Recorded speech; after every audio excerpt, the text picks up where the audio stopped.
morning, everyone. It's so good to see you all. Welcome back to Adobe Live, where you can tune in for all of your creative inspiration. I'm so excited because today I have Elizé Todd here with me for 2 hours. We're going to be working on UI UX design, so be sure to stay tuned for the whole thing. I'm starting to see some of you guys pop up in the chat over here. Welcome, everyone. We've got Andreas, similar to my name. Andreas, Amar, Julia, Wade. Welcome, everyone. Alberto, Yusuf, welcome. We'll be checking the chat throughout the stream, so if you have any questions for Elizé or myself, please do let us know. We are excited that you guys are all joining us. So we've got a full day planned today. Let's go ahead and take a look at our schedule and see what other live streams we've got going on. So right now it's 12. Right now we're with Elizé. Right after this, in about 2 hours, we're going to have our Adobe XD Daily Creative Challenge with Jesse Showalter. And then lastly, we're going to have at 2:30 our sketch party with Kathleen Martin. So very exciting. We've got a full packed day today. So yeah, welcome everyone in the chat who's just joining. Let us know where you're from. Welcome Sue, Kyle, Brittany. Thank you all for joining. So Elizé, I'm going to go ahead and hop on over to you. Oh, one thing I forgot is we're going to be doing portfolio reviews at the end of this stream. And I know you guys all want your portfolios reviewed by Elizé. So that's going to be the last 30 minutes. So be sure to submit your portfolios in the hashtag portfolios-review channel in Discord. And we'll take a look over there. So Elizé, without further ado, I'll let you introduce yourself. You've got a little presentation for us, so I'm excited to see what you're going to be working on for these 2 hours. Thanks, Andrea. Yeah. So, hi, I'm Elizé, and I'm super excited to be on live with you guys today, showing a little bit of my process. So just to give you a little background, I am a product designer, a UX UI designer, and I've worked on projects, apps, responsive sites, the gamut. I've been working in an agency setting for 5 years, and now I'm doing freelance work. I actually just started with Los Angeles Family Services. We're working on an app for social workers to help get more people off the street and into shared housing. So really helping with all the homeless that are kind of that issue that's coming up right now. So what I do is I teach for Adobe. I teach Adobe XD to enterprise clients. I didn't know that actually. That's cool. Yeah.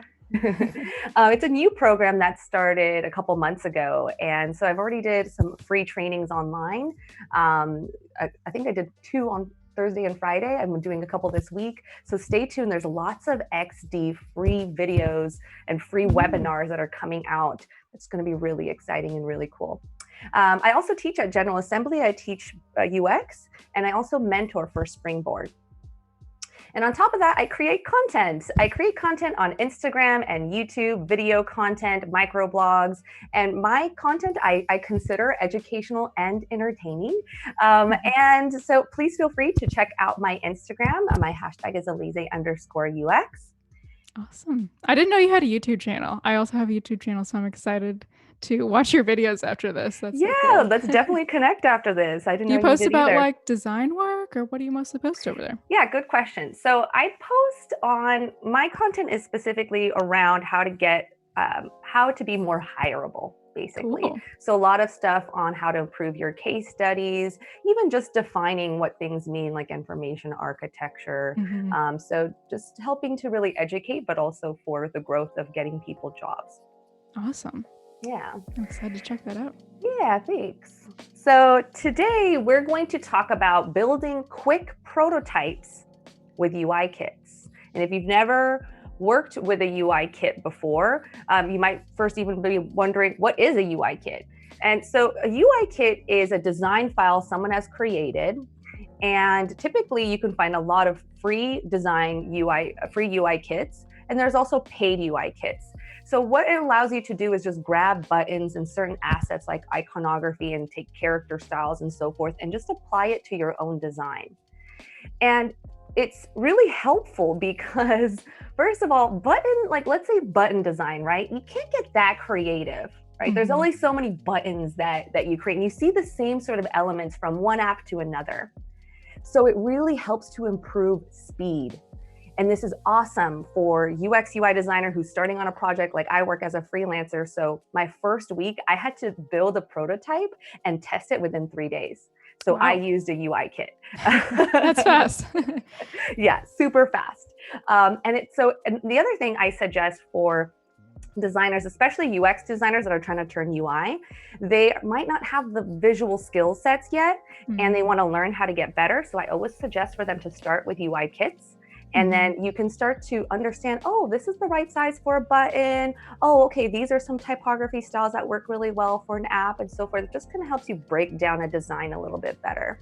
That's and true. Also, I never thought about it that way, as kind of like training wheels. Yeah. I always just thought of it more as like, oh, it's a way to keep things consistent and go faster. But also, like, when you're just starting out, it's a great way to kind of keep the bumpers on and not like go too crazy, you know?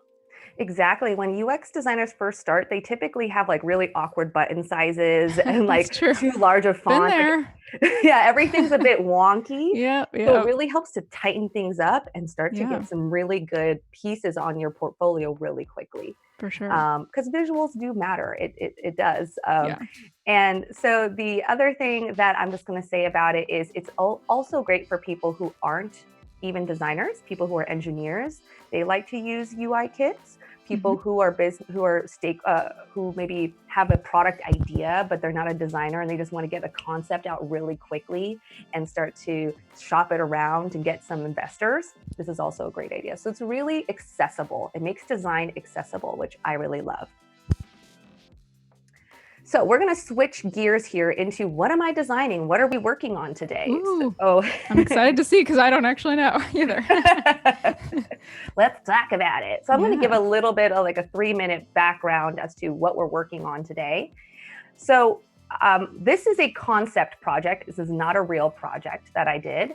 And this is something that a lot of UX designers can begin with. They can just take a concept and start to create an actual design and use this as a case study. So this is how I would formulate my case study.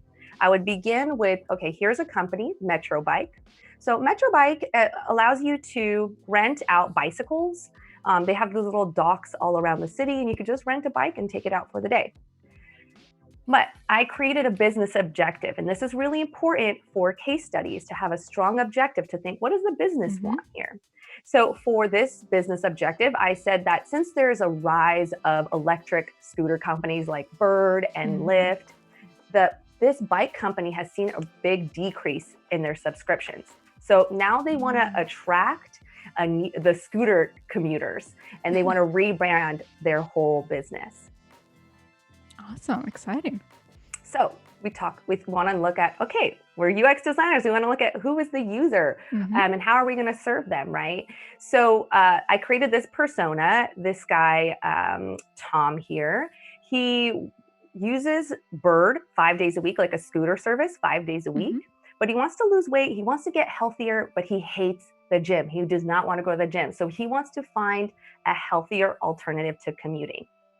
So here are some of his needs. He wants to have motivation to help him keep working out and hit his fitness goals. He wants a bike to feel like his own. And he wants the ability to rent a bike similarly to Bird. It's so easy to rent a scooter off of Bird. Yeah. And he wants something that's reliable and regularly serviced. So next I did a competitive analysis. Man, you really went all out. Oh, this is awesome. You're so prepared. This is, what I would love for UX designers to show me in their case studies, because I have so many designers say, can you look at my case study? How can I improve upon it? And so here's an example, and I'm super excited to share this with all the designers that ask me this, and they can kind of see my case study and how I would represent this and do a story alongside it, because it's all about the story, right? Yeah. So I looked at Bird, I looked at Lyft, I looked at the Metro Bike service itself, and I realized that yes, Bird is so quick, super quick to I think it's within 2 steps that you can reserve a scooter. Really? Super easy. Compared to the bike service, you have to have a PIN card and you have to use this dashboard service. Yeah. It can be a little arduous. Yeah. So I was thinking, how can we still make a Bird experience, but for a bike dock? So that was the thought here. And then I started to look at inspiration at other workout apps. because he wants to have, his goal is to think about fitness and motivation. I was looking at inspiration from some apps like Fitness Pal and so forth. It's a good idea. Maybe we can add some like badges or something to encourage him, keep him going. Keep him motivated. Yep. So I did this quick ideation exercise. It's called the How Might We exercise. And this is an exercise by IDEO to help. I've done this one before. I love this. This is really fun, right? Yes. Unlock creativity. You have 8 minutes to do 8 drawings of how to solve for your user. So some of the things I was thinking about here is like, how might we make the experience of renting a bike feel like it's his own bicycle? So one of my solutions was to stop calling it City Bike and to call it, or Metro Bike, and to call it Rudy. So it's going to be, the service is called Rudy. It's like personalized, because I feel like if you have a bike or a car, people name it to like feel like more connected to it. Yeah. It's more fun. It's more personal. It sounds like you're kind of talking about a friend or something rather than, the city owns it. It's not mine. Exactly. And then the other one is, how might we let him know how many calories he's burning so he feels motivated to use the bike instead of going back to the scooters? That's a good idea.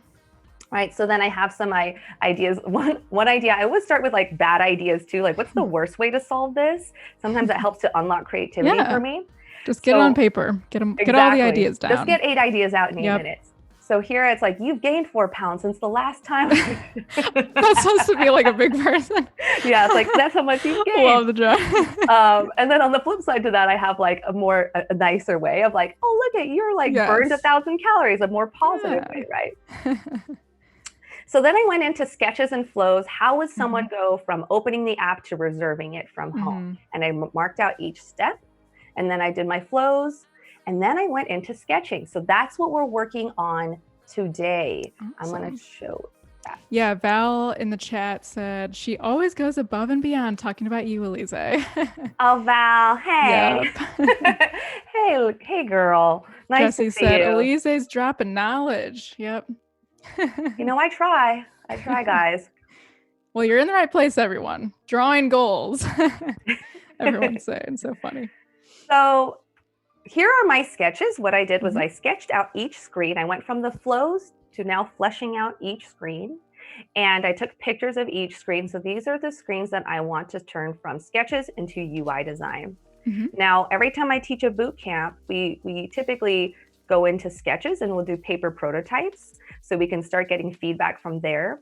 So I would have already gotten some feedback on this flow already, even before I start going into high fidelity design. Now, I want to go from here into nice, beautiful screens, and I want to skip wireframes. This is today's exercise, and today's whole session is all about speed. We're trying to go from concept to high fidelity very quick. Yes. Okay, so that's the goal. So what will I do here first? I am going to search for a UI kit. Cool. So is this usually, I have a question real quick. Yeah. Is this usually like your normal workflow? Do you normally do you try not to use wireframes because it's quicker for you? Do you normally do sketches, or is it different for every kind of project? Good question. So it's very different for every project. This is if I'm trying to test out a concept. I'm trying to go from idea to concept really quickly, maybe just start testing within a week. Or if maybe a startup founder is, hey, I have this idea. Can you just mock me up something so I can start to show investors? And I'm like, okay, great. We don't have to like even user test it. So there's multiple ways of utilizing UI kits. And it also depends on budget too. Oftentimes, if a client comes to me and they're like, hey, I only got this certain amount of money. Can you build something for me? I'll say, okay, that's fine. I'm going to use a UI kit, no design elements from scratch. That's a great And they're idea. Typically okay with it. They're like, okay, sure. As long as I can put my own branding on it, cool. Yeah. So that's such a great idea. I also still use UI kits for wireframes as well too. Because like, you know, a button is a button is a button. Right. There's only so many ways you can make a rectangular button. All right. So how I do it is I'll just like literally type in like free Adobe UI kit, like workout, because I'm looking for like workout sort of a look.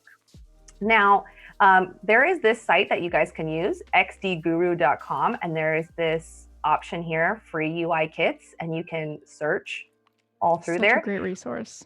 but I find that like finding an exact category is difficult. So that's why I do the Google search. Sure. So from my Google search, I found this one here. See, it says free XD fitness UI kit, friendly, free share from this guy, Ramkey.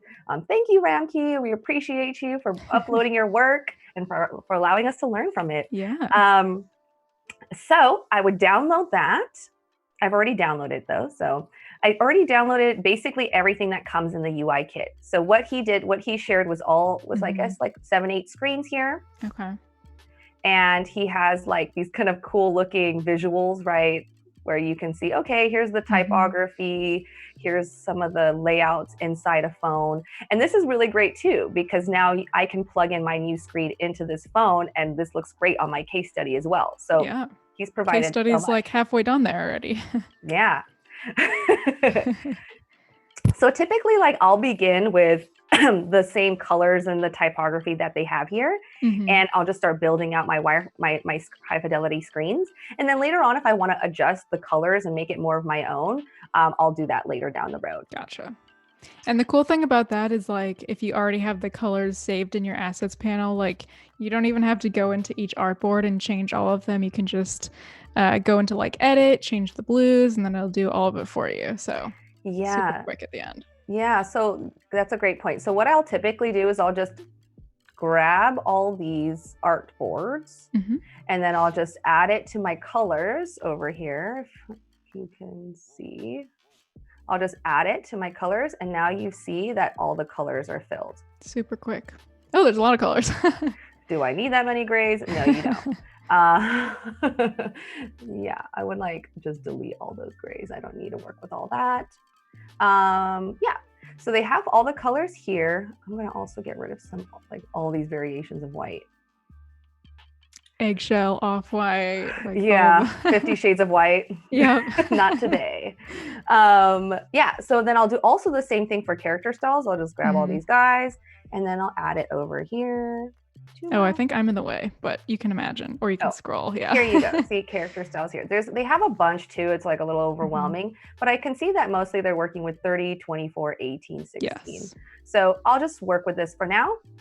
So now I have all of the typography, all of the colors ready to go, and I'm gonna get started. So I usually typically grab my first screen here, and then I would grab an artboard. So A for artboard. And what's your first screen gonna be? Good question. So my first screen is actually going to begin with, I'm going to assume that Tom is already a user of this app and this is not his first time. So I always like to understand what is the story and the context of this user when they open up this product. So he's already a user and he's opening it up at his house and he wants to rent a bike for 2 hours from now, let's say. So he opens it up and he's going to see this pop-up that says, hey, you had a great session, Tom. You did this many miles. You did this. You lost this many calories. Yeah, like this is where you're at and you're on track for the week. Like, good on you. So he's feeling really good. Yeah, let's get started. Let me rent that bike right now. Right? So first thing I'm noticing is, okay, the background here is that I was imagining a map. And so I look over here and I go, yes, there's a map. Already got it. Clunk. Let me copy this.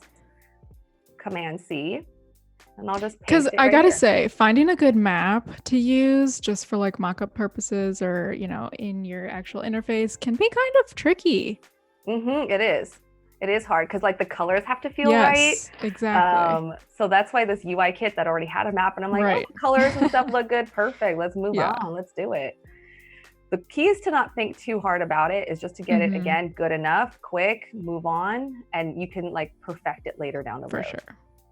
So I also need a hamburger menu. I like this little hamburger menu. Thank you. I'm going to copy that guy and paste it over here. And I'm going to make this a component. So Command K to make it a component. So now I can adjust this at any time later down the road. But what I think I first want to do is, obviously this gray on gray is not working. So I am going to change the colors here to this main CTA color here. Ooh, yeah, that pops a lot more. I'm trying not to say pop too much because that's just such an overused Pop, design term, but we can see it a beautiful. lot easier. Yeah, and so the other thing that I'm doing is I'm going to place it on top of a rectangle just again because it started to get lost in this map. And I'm just going to curve around these corners a little bit, and I'm going to put like a little shadow so it just is a little more noticeable. Now what I'm going to do is I'm going to go back to this screen because I noticed they have got tons of shadows already in this UI kit. So what I'm going to do is I'm going to like Command C to like grab this background, and then I'm going to copy the properties of it. Nice. And then I'm going to go back into here, and then I'm going to Option Command V to paste the properties. So it already has like the shadowing. Easy. So you don't have to like type everything in manually. Yeah, I don't have to look, oh, it's like 30 blur or whatever it is. And I could adjust this if I want to more, but I'm like, no, it's fine. Just like that. It's good for now. Stephanie in the chat had a good resource. She said Mapbox is great for custom maps. I haven't heard of that one before. I have used Mapbox.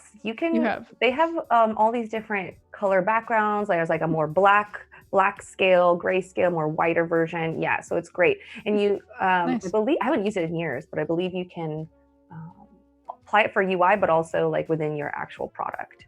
Oh, cool. You can adjust the UI look and feel of your maps. So thanks for that suggestion. Yeah. All right, so now I need to have like this pop-up here, right?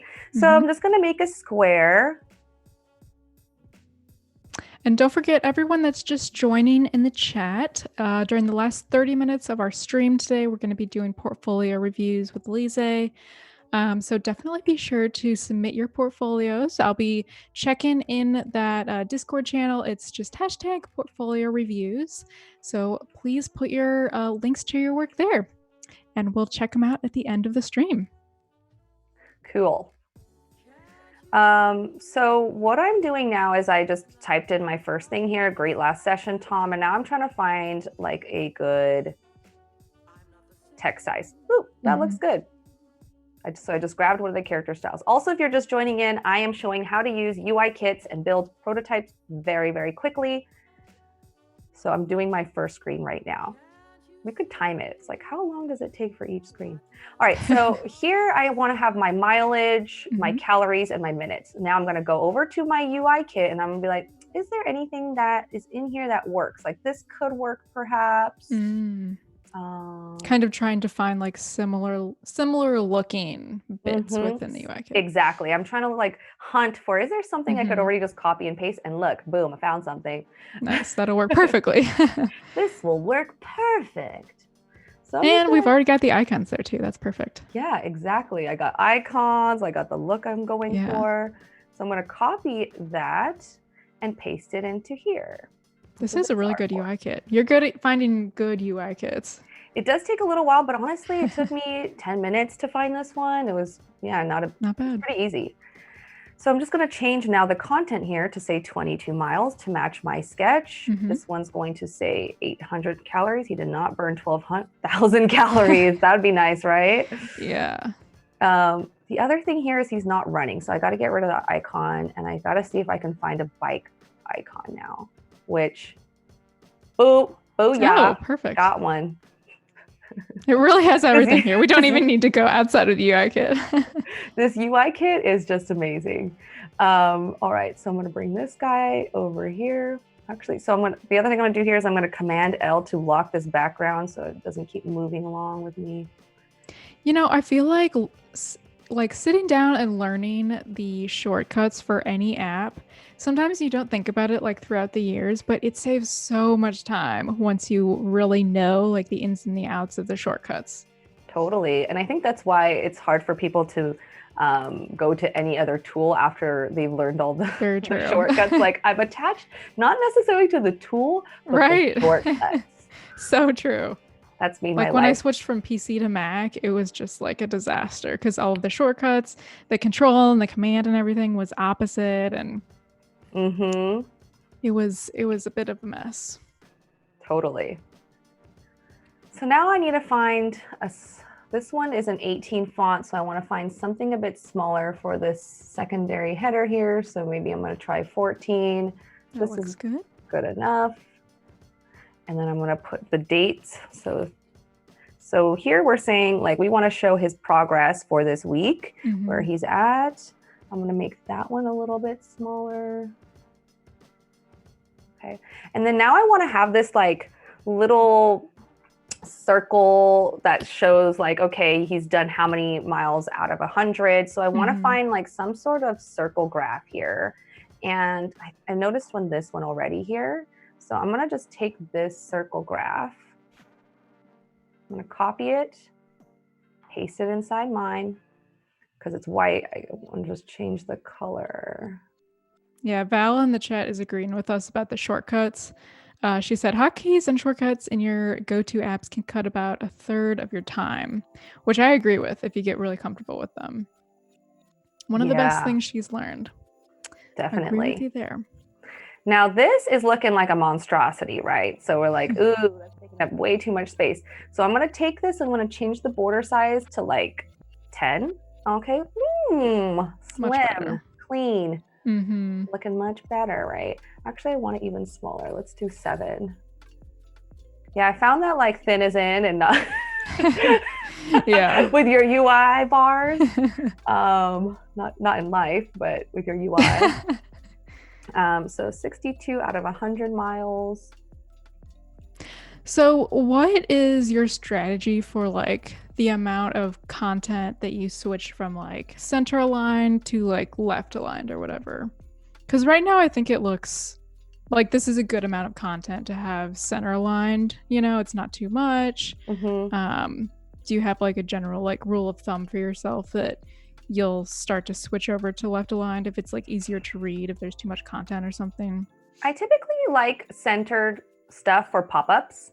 I feel like that works really well. Yeah. Because there shouldn't be too much content on a pop-up anyway. Exactly. Generally. Exactly. So I typically, that's what I'll do. It's really hard, sometimes to figure out, should it be centered or left aligned? And so like, you'll see some of my other screens are now more left aligned, even in like the way I've drawn them out. But yeah, for little pop-ups and sometimes little modules, I like centered. I think that's a good rule of thumb. What was I doing over here? Okay, so I wanted to find something that says on track. And so I like the way this looks. So, because I want him to know he is on track for his fitness goals. He's doing it well. Actually, I'm going to use this padding. Have you used padding on buttons yet? I have, yeah. I'm loving it. It's like now this whole little button is like, yes, it's the best. Good. That saves you a lot of time too. Just these little nuances with the button here.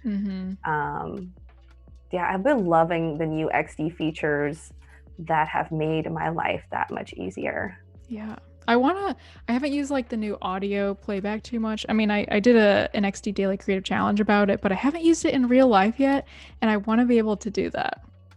Yeah, I haven't had to use it that much either, at least for like my prototypes or anything. So, but it's so fun just playing around with it at least. So here I got a close button. Maybe I want to make this a little bit taller. So again, yeah, I'm getting so many elements from my UI kit. Like I have not had to make any of this iconography from scratch. It's just been so super easy. So I already did one screen and that took me like, I don't know, 10 minutes. Yeah. At least in my head it was, but who knows? It wasn't that long. Live stream time, you just never know, it flies by. Yeah. So in this screen, like I just wanted to have the map available. So after he exits out of this pop-up, I want him to just be like back into the map screen. And then I was thinking that I wanted it to be like the results kind of just populate from the bottom of the screen. If you've noticed that on sometimes it's like an animation, it goes up or something? Okay. Yes, that's what I was picturing in my head. So I'm going to get rid of, let me see. So now I got to get rid of this whole. To be honest, I haven't used a bird scooter in a while, especially since the whole social distancing thing, but they're so fun. They are fun. They're kind of scary, to be honest. Like when I've driven really on one, fast on those. I was like, I would not let my kids drive this thing. Yeah. if I Man, when had you go kids. full speed, it's like, whew. Yeah, I've noticed I'm like so much like I'm not a daredevil at all anymore. Even this bird scooters freak me out now. When I was younger, I'd be like, I want to go I want to like parachute, I want Yeah. to skydive, I want to do all these things, and now I'm like, no. Stay inside behind the computer. Yeah, this is Stay safer. safe. All right, so they had this little locations, like this little Mhm. glowy locations. For each of the scooters, I guess. Or is it where you are? This is where I am. Yeah, that's Okay, going to represent gotcha. my current location. And I didn't see a pin, so I am just going to make a pin here really quick. Luckily, those are pretty easy to make. Yeah. I will say, like, if you can't make a pin either, what I will suggest is this plugin here, Icons for Design. And if I probably look up the words pin, you're going to see over on the left-hand side, like all these options. So here's a pin right here, a map pin. Oh, there right we go. Here. So if you're someone that's like, I do not know how to use icons, I don't want to make anything, boom, here, like I'm just using this guy instead.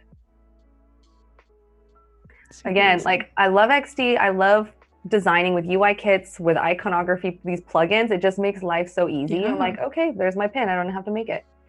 I remember when I first was introduced to Illustrator, Photoshop, everything, just like my first design class. And I just remember thinking like, wait, it just doesn't appear kind of automatic. Like you literally have to do everything from scratch, kind of like making rectangles and circles and everything. And now it seems just like so much faster. Like I wonder if, the students that are like freshmen in college just like learning how their first experience with XD or whatever, I wonder if that's totally different now. Because for mine, I was like terrified, like, oh God, this seems so intimidating. Yeah, I think that when I show students like, oh, you don't even have to learn UI, you don't have to make these, you can just find all this stuff and just put all these pieces together. They're like, what? Oh, okay. I'm like, no, becoming a UI UX designer is not that hard, like as compared to learning Photoshop and Illustrator and the challenges with that. Like That's true. I learned on Sketch. So it was like, and then it was so easy to transfer now to XD, and I think it's so much easier now. It's very minimal compared to at least like Photoshop, like the layout of XD, I feel like. 100%. It's amazing. Yeah. Because I always say like, this is a design tool for UX designers. We're always thinking about simplicity, right? Oh yeah. So it's people who are thinking about good product for good product designers. So they really simplified everything for us. So thank you guys. All right. So yeah, Brandon in the chat just said preach. Well, way easier nowadays. Yeah, they made so many things much easier. Yeah. Like even thinking about development annotations when I first started UX 5 years ago, like people were still doing development annotations like okay, did you ever have to do red lines? Oh, where you have to mark them? Yes, with the like lines? For developers. So instead of just like exporting like, in XD you can send them the link to the file and they can get all the hex codes and everything automatically and download the assets. Oh no, like I remember in Illustrator having a new layer for each element, and then individually, there was no plugins for any of this, individually saying, okay, this is 6 pixels, this is 30 pixels padding and all of that. So much work. Yeah, you have to do all that by hand. Luckily, when I first started, Zeppelin was already a thing. Oh, nice. And so I was like, I'm aging myself. See here. Thank goodness I don't have to learn that. Yeah. But now with XD, you can just share the annotations and prototype everything in here. It's just everything is becoming easier and easier, which is great because now it allows you to think more about problem solving and strategy and ease of use for the user. And it's important things. Then like, oh, did you make a really cool star design, in an hour? So actually speaking, if I need a star, so I'm going to use my little icons plugin. I'm going to type in star and I'm going to bring in this bad boy into the design. So far. Come back. Something I'll mention is like if you guys also are online right now and you want to play around with this UI kit, feel free to. It was called Aloo, ALOO, Workout Free UI. It's a cute name kit for a UI kit. Yeah, feel free to grab it and make some screens yourself and start playing design around. along with us. Or you, I should say. You're the one designing. I'm not doing any work. It's okay. You're here too. We're doing it together-ish. So I use the star icon over here. So this plugin, just so you guys know, if you can see it, it's called Icons for Design. Nice. This is a great plugin to use. And also, did you know, this is relatively recent with the triangle icon right below the circle, you can make stars now if you hold down, I believe it's the Option key. Yeah, I have not tried it yet.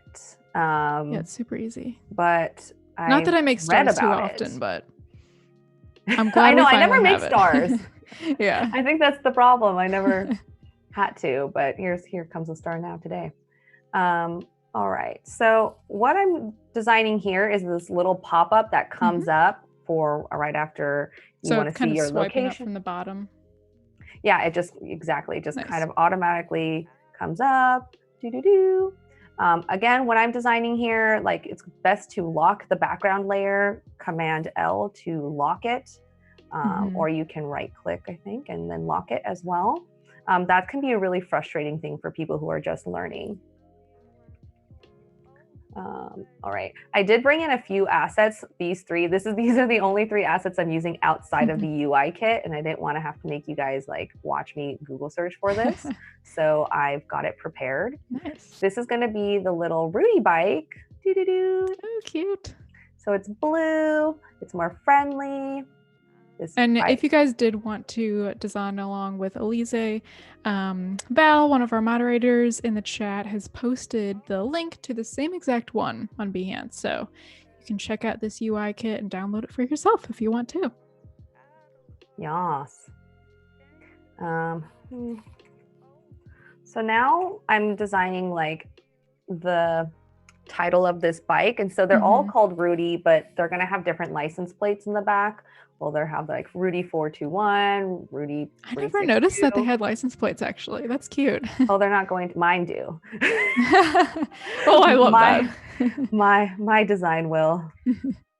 So I'm actually thinking, like, can I even make this look kind of like a license as well in some way? Oh, that'd be fun. Maybe this is actually going to be black. Which reminds me, I think I need to get my plates changed. There you go. So thank you for reminding me. Although again, I'm not driving much these days, so. Exactly. No need. Yeah. Now I'm going to look for a bell icon because I want it so that if you're near it, you can just like ring the bell. So it'll be like you can place and locate your bike a lot easier. Okay. So I want to have this little bike here, little bell here, and then I'm going to change the color. So you can see I'm really just using white, black, gray, and their CTA color.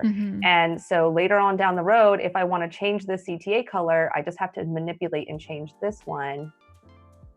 And now you see how all of the easy icons and stuff have changed. So initially I can start with this purple color, which comes out with the UI kit, but I can always manipulate now and change it based on changing that color. It's going to affect all of these.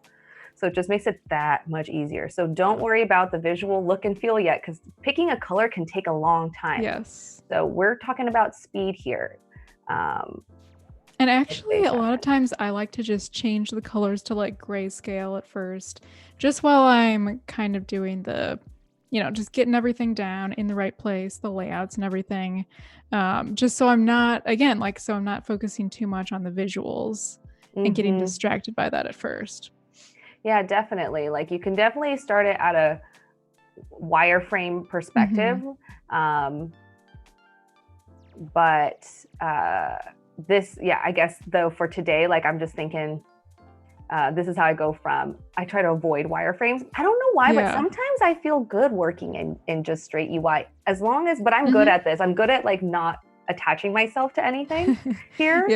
But some people, like, you can get really wrapped up into it, right? Like, oh, this color is not right. But I'm so used to being like, eh.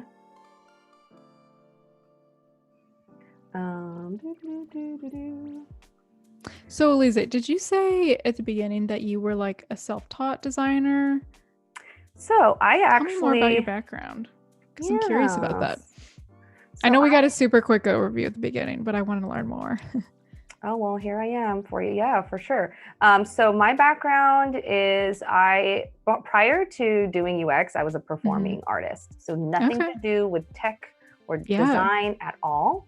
And I decided that I was not making any money as a performer, and I needed to, get a real That's a job, good motivator. A real career.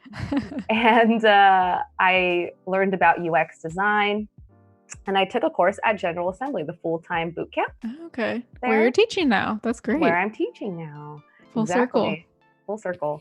And but they don't really teach that much UI design in their courses. Yeah, I don't know too much about General Assembly.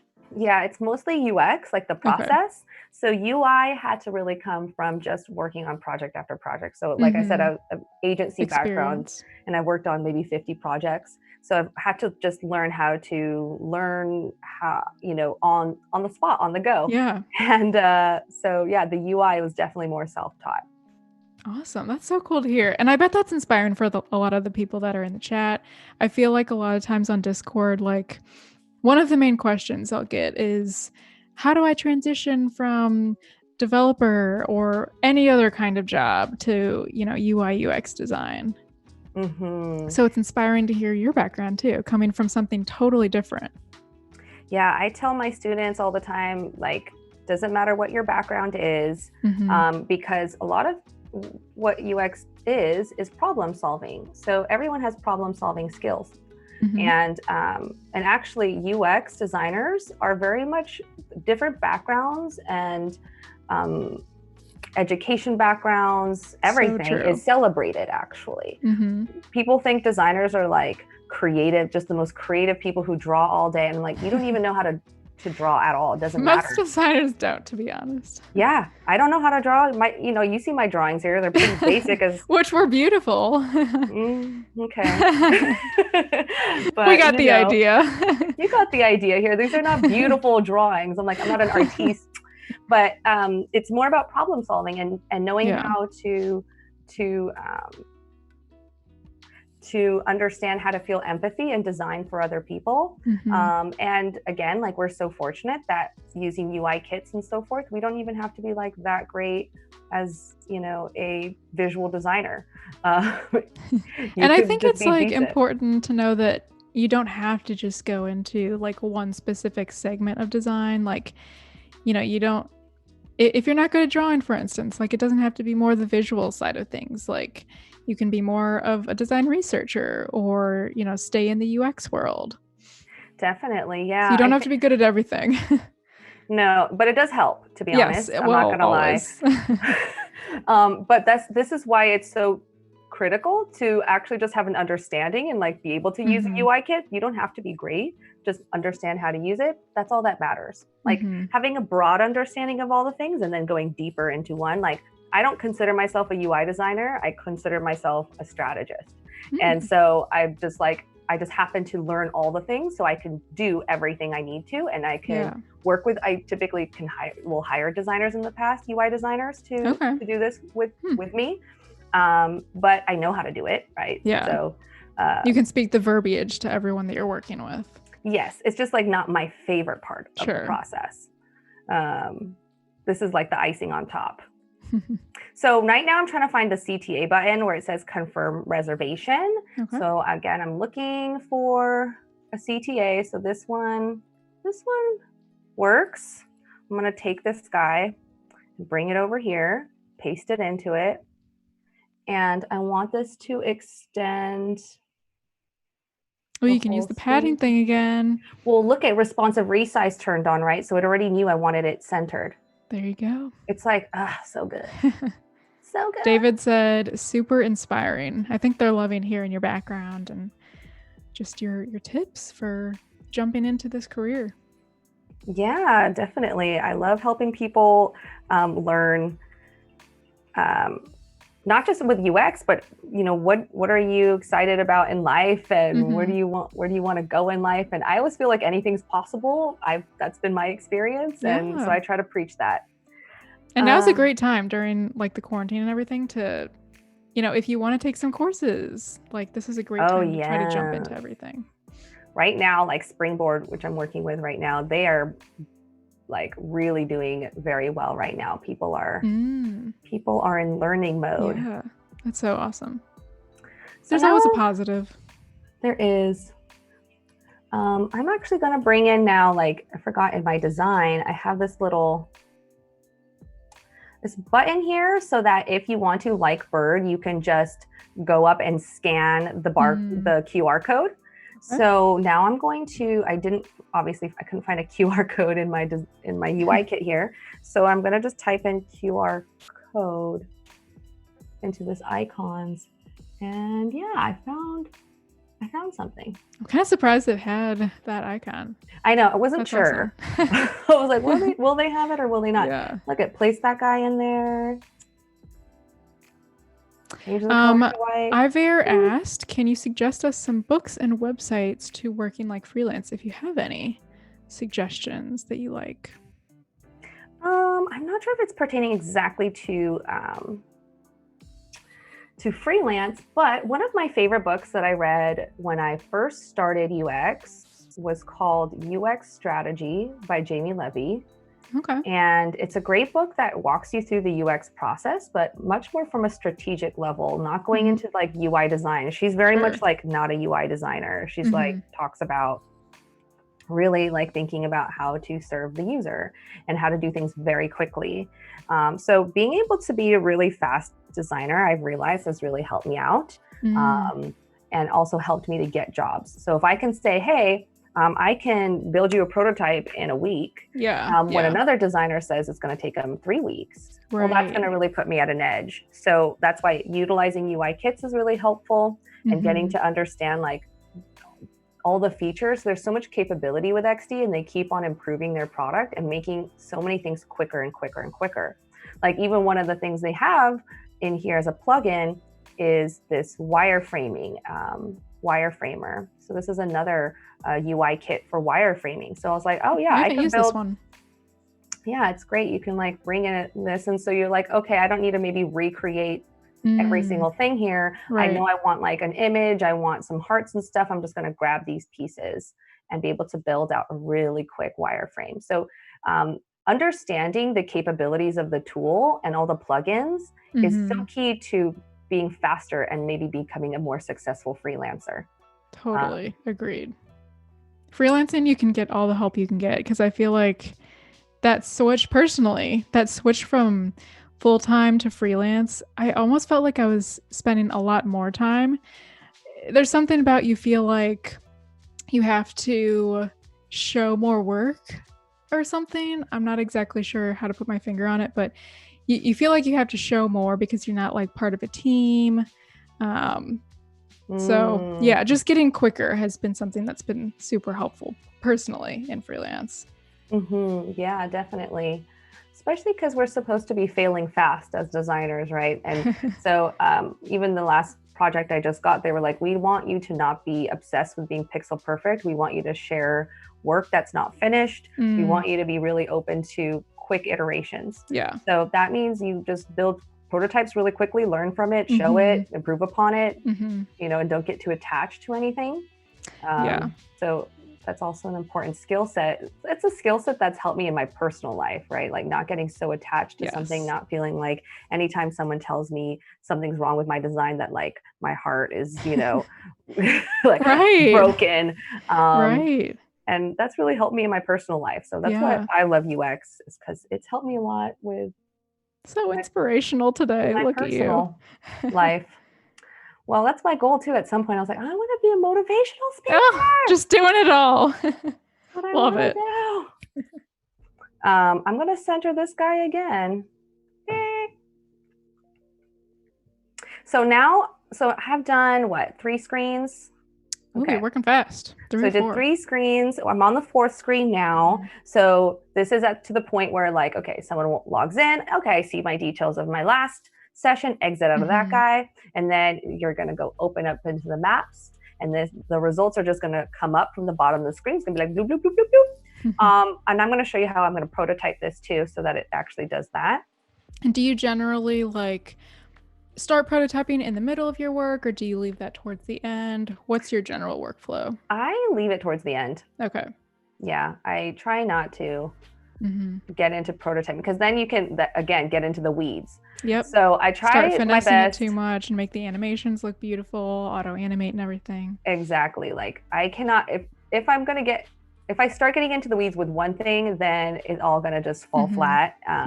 So like even right now, I'm not looking at like, see, this is 15 pixels to the left, 13 to the right. Like that would normally drive me crazy with final UI. But I'm like, don't get into the weeds yet. You're like, that's okay. I'm going to fix and make everything perfect later, because right now, if you do everything like pixel perfect at this point, right? I'm like, okay, this is exactly, this many pixels, and you start really putting everything on a grid. You'd still be on the first screen probably. Yes, if we were doing that for real. For sure. And then number 2, if I got feedback like, hey, you need to move this is wrong, like delete this. Now all that work was for nothing. Right. And so you have to go back and like change things and do it all over again. Yep. So I wait to do pixel perfect design until the very end, where I'm like, everyone says this is great. This is good to go. Users have looked at this, stakeholders, feedback is in, like then I will go into pixel perfect mode. But this is where I'm like, do you see how it's like good enough to share with stakeholders and show like, they get the idea, they know what the main features are, they know like the general vicinity of where all of your elements are going to go.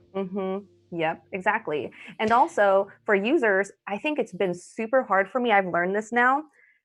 They're not so comfortable with wireframes. Like users have to like imagine, oh wait, so a picture is supposed to be in there, and I see all this lore mipsum content, especially an older crowd when I'm user testing with them. Interesting. They thought they just don't get it. Yeah, and many stakeholders too, when I've showed them wireframes, I've had to explain multiple times, but they don't get, they're like, well, why is everything gray and black? Really? They think that's the final. And so I've had to actually literally write on here, this is a wireframe. A wireframe is when I've passed it over. Oh, that's so funny. Huh. So I've now started they don't get the cross for like image or whatever. No, exactly. So I've learned now to create mid-fi wireframes. And this is what I would call this. Where it's like good enough pictures, colors, typography, it's all here. But yeah, that's so true. Because I feel like even presenting, and it depends like what kind of level of stakeholder you're talking to, I guess. Because if it's someone that's a little bit like a few levels higher up or whatever, let's say you're in a big organization and they haven't seen the design, they haven't been like working with your team for a few days or even a few weeks or something, so they don't have any like background, and so they might fixate on just like one certain element within the design and like not like that, even though and your team knows that that's something that like might be changing, like for instance like colors or the things we're talking about, visual things that can change, like iconography. Oh, like why is this spell icon like that, or what, some little thing that they don't like. So that's another reason I think why UI kits are helpful specifically in that instance. Yeah, definitely, 100%. Vahid said wireframing is dead. Is it true? In the chat. Those are fighting words. I don't know if I go that far. But it is interesting. I feel like we're in a gray area of like, do people still use wireframes? Like what, there's a lot of gray area between like sketches and like low fidelity to high fidelity to finished, with a prototype. Yeah, it is hard because like now, like I said, I stopped doing as much wireframes and started going straight to mid-fi. I call that, like at least some colors and type and like real sentences. But it's a good question. Like, where is this gonna go? I don't know. I don't know either. I don't have an answer for you. Sorry, Vahid. The universe, it's changing, and it's kind of cool and exciting, right? Because it's constantly moving and changing. And I think also too, every person and every team has their own process. And I think it also depends on agency versus freelance,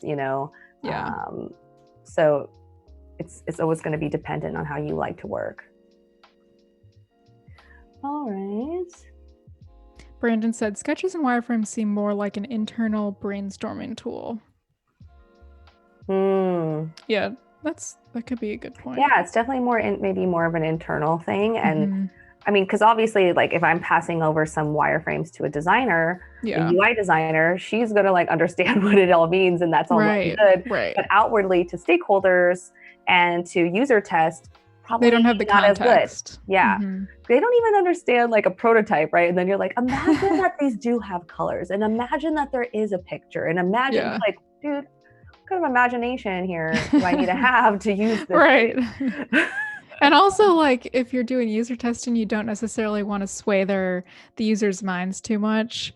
You don't want to be super explicit and be like, okay, well, now you want to press this button, because you want them to be able to figure it out themselves, see if like they can get from point A to point B on their own to validate your design. So exactly.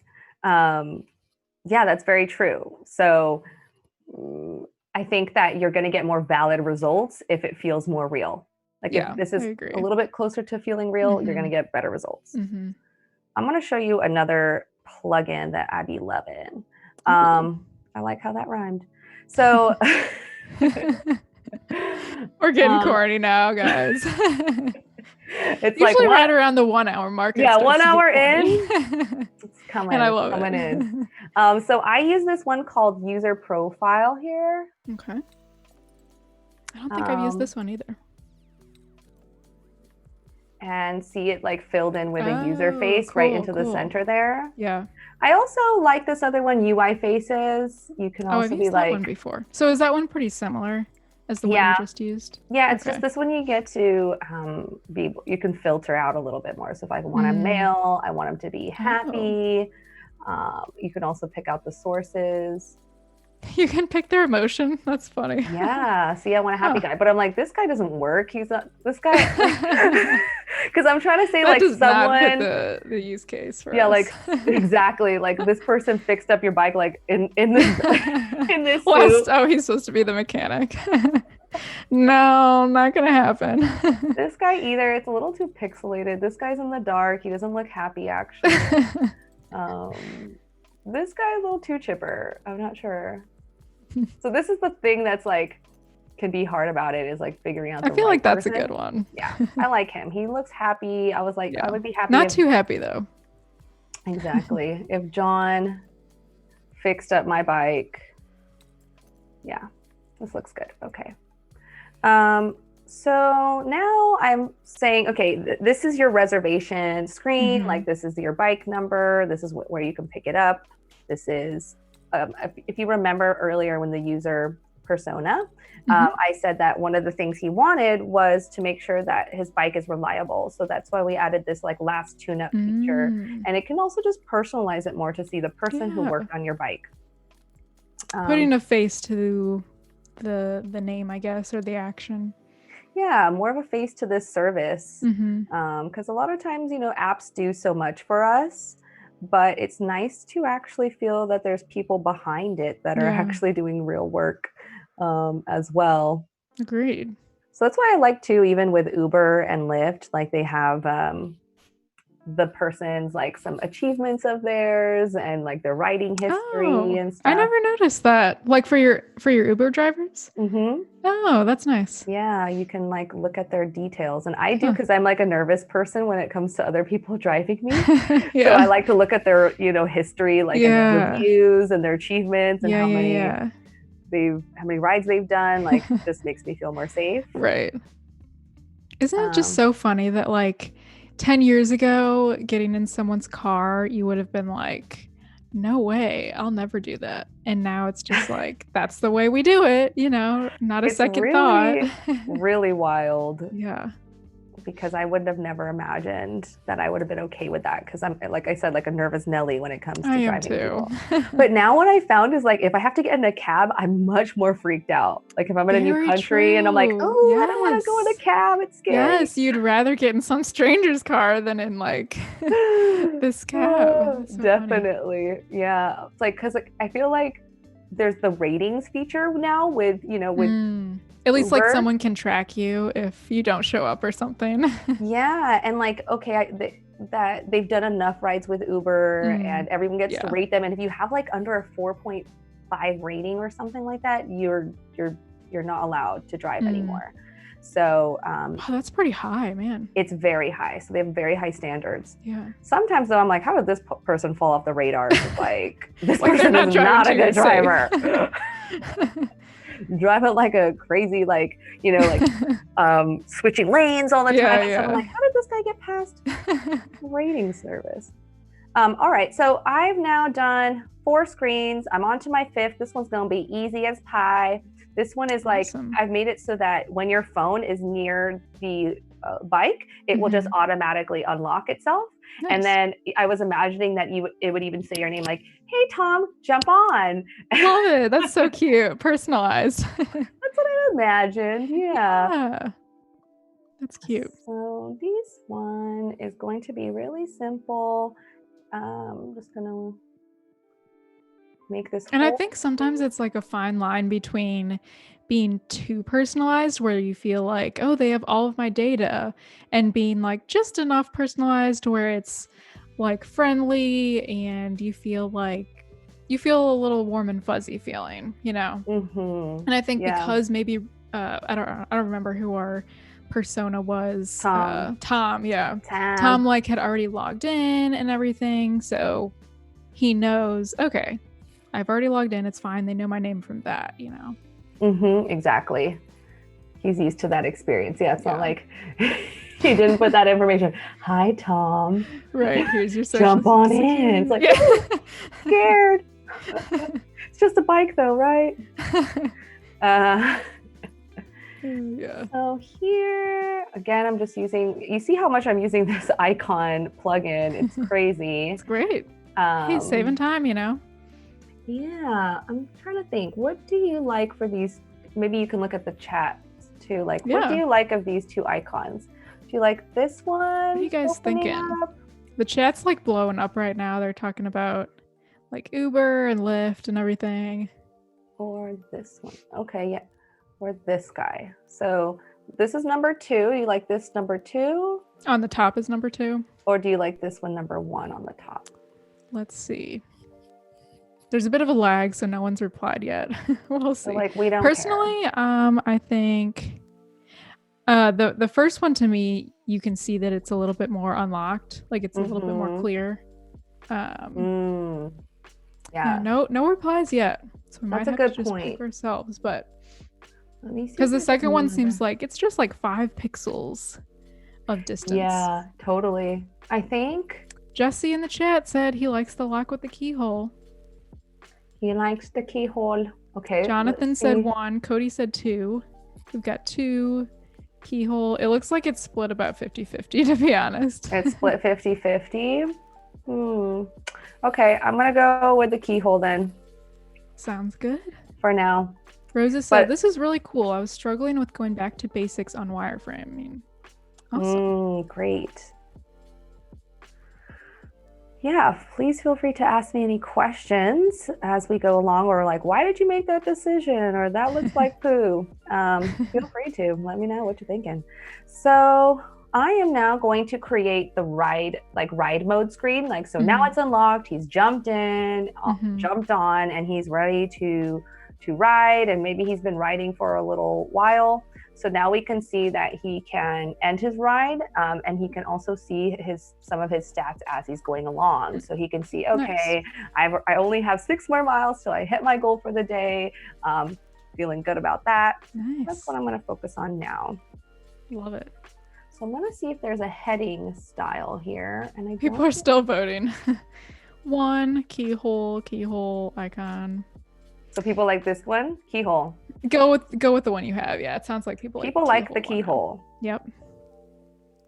It is a little cuter, I think.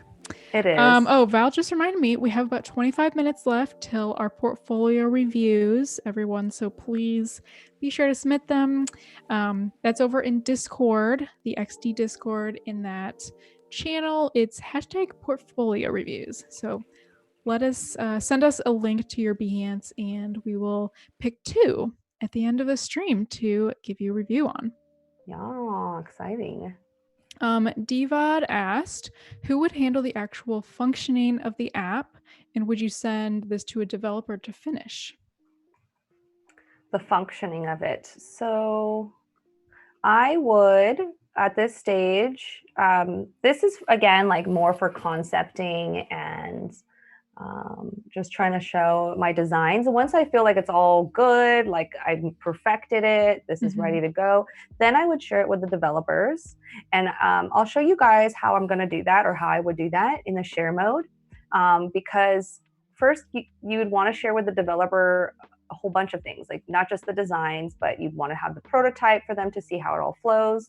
Then you would want to give them the they can see all the dimensions, they can download all the hex codes and be able to see that through the development view. But also on top of that, I create comments and I create my own dev annotations in the prototype as well. So I make all my comments to them so they can have everything all in one link. And I'll show you guys that when we get to that stage. It might have to be tomorrow. But I definitely think we're gonna finish like all of the designs today. So awesome. We only have 2 more screens left. You're going fast. Love it. So this is what I'm focusing on right now, is just one flow, right? So this might be one flow that I want to showcase, or one flow I want to test. So that's what I would be focusing on right now. So this is from start to finish. Basically, it's when Tom is already signed in. He opens his app from when he's at home, tries to find a bike, and then gets on and starts riding. Is that like the very last one? So yeah, or why don't we do like a review of what we have so far, I guess? Yeah. For some people that are just joining. If you just joined, quite a bit. We are doing going from sketching to high fidelity, utilizing a UI kit. So this is something I downloaded, someone else created, and I'm just taking all the elements, typography, color, icons from it, and applying it to my own design. So I've got my own sketches initially, and then now I'm looking at how to make this come to life, utilizing design elements that have already been created, and then just applying a little bit more on my own as needed. So maybe some iconography, etc. And this design is for a bike company to start attracting more like electric scooter commuters, and they want to be more of like a healthy fitness bike app. So you can rent out their bikes, and then we'll keep track of your calories, your progress, how many miles you've driven, etc., and just keep you motivated. So this guy Tom, this is his first time. So he's already used the service, but this is his first time opening it up for the day, and he wants to reserve a bike for later. So when he opens it up, he sees his last previous session's results, and so he's like, "Yeah, I've got." That's motivating for sure. Yeah, I see my progress. Cool. And so then he's going to be able to see his location and the location of the bikes that he can get, and then it's just going to automatically pull the results for the location that's closest to him. Especially because this is a bookmark location. So he's like, okay, it recognizes it's 0.1 miles away. He uses this dock all the time. Boop, bloop, bloop. Here's the results. From there, he can confirm his reservation. And then once he's in this mode, it's reserved. It's going to unlock when he arrives at the bike. So he's not at the bike yet. He's at home reserving it for later on. So when he gets close to the bike, there's like Bluetooth technology that understands that he's close to it with his phone. And it's just going to automatically unlock and say, "Hey, Tom, jump on. Let's get ready for our workout today." And it's like his little fitness helper, his little fitness buddy, right? Like, "Yeah, Tom, you have got 15 miles, or you've done 15 miles for the day. Great job," right? So he can interact with Rudy more, his bike. And then we're going to be in ride mode, where he's actually riding around and he could see his stats. And so he can see, okay, I've driven 12 out of 18 miles today. That's great.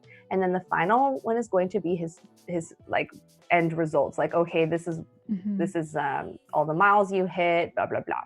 So that's going to be the final screen to end the flow. Awesome. All right. Sammy said, super interested in this topic of Dev Collab. Can't wait to see more. Yeah, that'll probably be tomorrow. So awesome. I'm excited to see that too. Yeah, I'll show that. And we'll see what tomorrow brings, because I'm like, if we can get this done quickly, maybe I'll show you how to do a couple more screens from sketching to hi-fi. Yeah, totally. With a different UI kit. We'll see what we have time for. We'll see how fast we can be. Again, it's all about speed today, not perfection. Because we're going to stop wireframes, the wireframing process. Yeah. So don't forget, everyone, it's, see, I want to say what time it is, but it's like 2 hours later for me, so I don't want to mess everyone up. So it's 1:11 now, and at 1:30, because it's 3:11 my time, I'm in St. Louis right now. But at around 1:30, we'll be doing portfolio reviews. So don't forget to submit your links to your Behance so we can review them. Yeah. And we're not going to be doing the little space thing. Did you do that last time that you were on our live stream? That you wear a space hat or something? Yeah. No, I didn't. We don't have them now. It's a fun part. So this part of this design is almost looking very similar to my first initial pop-up. So I'm just going to like copy and paste that over here. Again, making things quickly. One question I had was on the like reservation page. Was there a place where we were able to like add the time? I couldn't remember if we added that. Oh, so it's just you can just reserve it by the minute. So it's like so it's like, oh, you mean like reserving it for later down the road? Or like, let's say it's like 2 right now and we want to reserve it at 2:30 or whatever. Yeah, unfortunately right now I was thinking that this would, so yeah, I said 2 hours later, but actually, so what I was thinking is that this would just be for reservations within the next 10 minutes that you can reserve it for. Yeah, so that he makes just wants to make sure before he leaves the house that the bike is ready for him. Yeah. So I think I was thinking maybe 5-10 minute window before his reservation would fall through. Cody asked, I missed it. Where did you find that kit? So this is on Behance. If you scroll up in the chat, Val shared the specific link to it. I'll try to find it again and copy and paste that for anyone that wants to download the same UI kit. Scrolling up. Okay, I found it.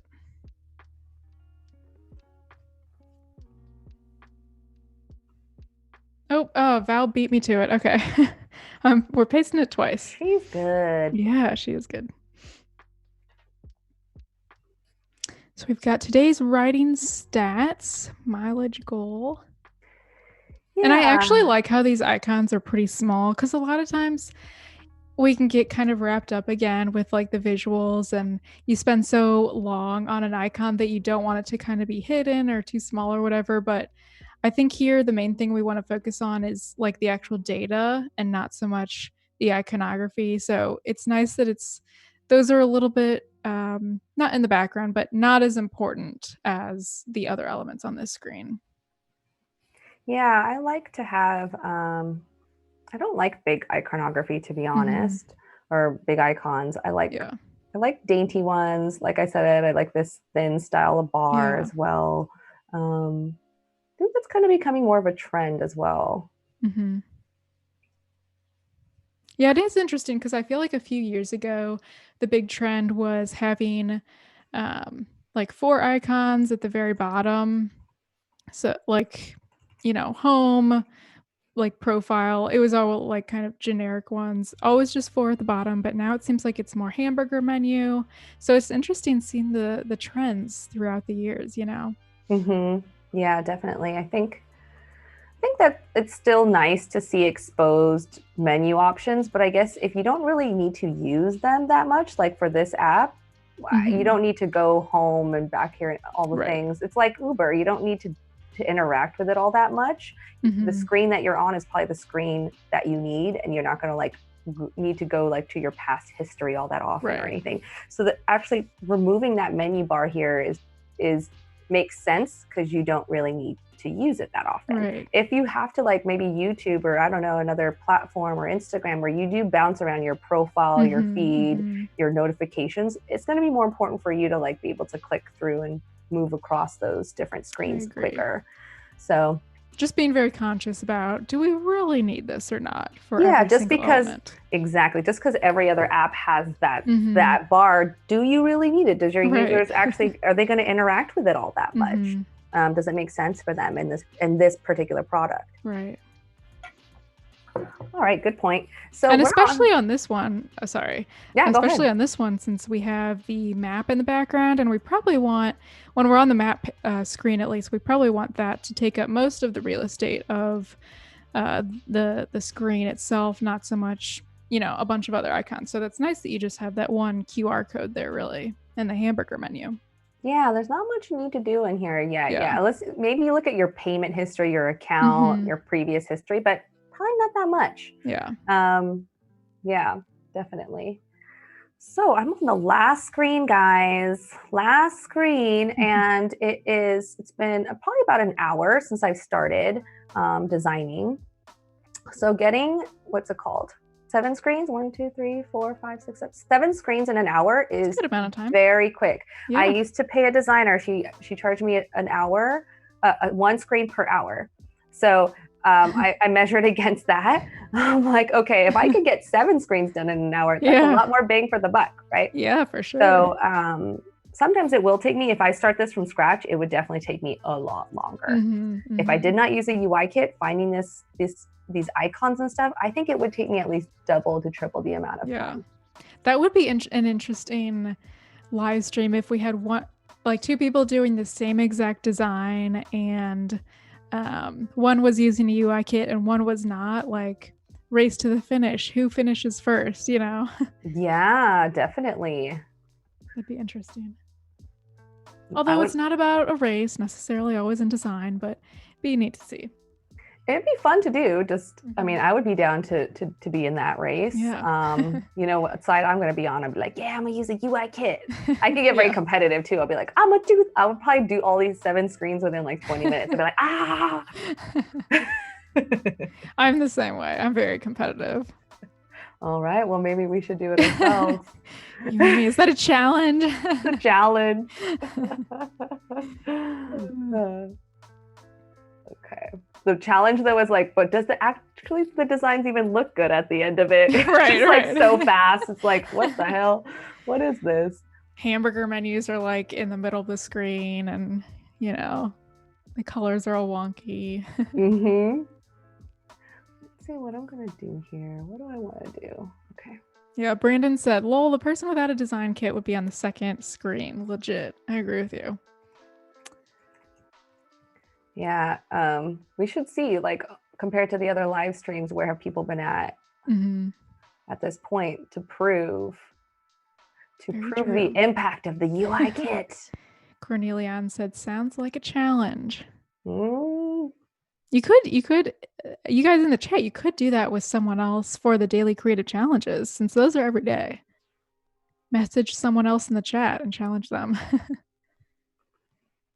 Yeah. So I have a question for you, Elize. What's like an average working day look like for you?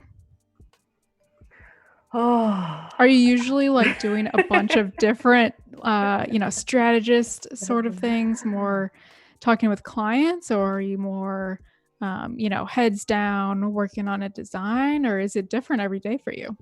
It's very different every day because, like I mentioned before, like I'm doing video content, microblog, like blog content, actually working on designs, UX, UI right now, teaching boot camps. So every day is different. And so I really have to map out my days. Do you plan your week like on Sunday, the week before? Yeah, Sunday or Monday. I'll plan it a week in advance. And I have like my whole calendar blocked out with, okay, I know I need to work 20 hours on this project.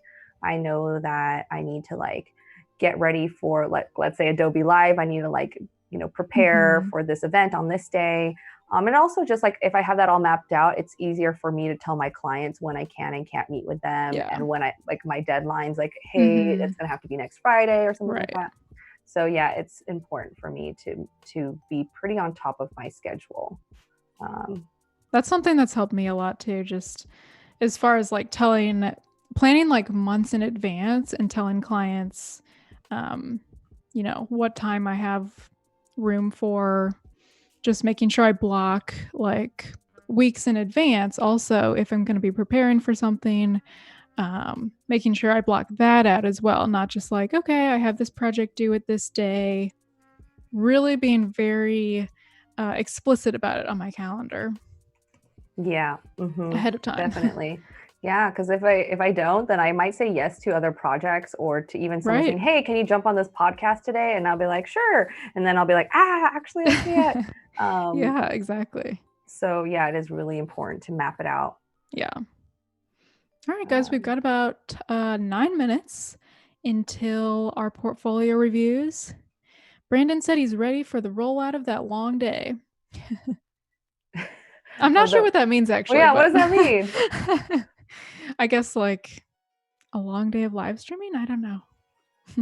I wonder. Okay, I'm not. But yeah, send us your portfolios over on Discord in that hashtag portfolio reviews channel, and we will check those out. I'm gonna see who we have all that has submitted.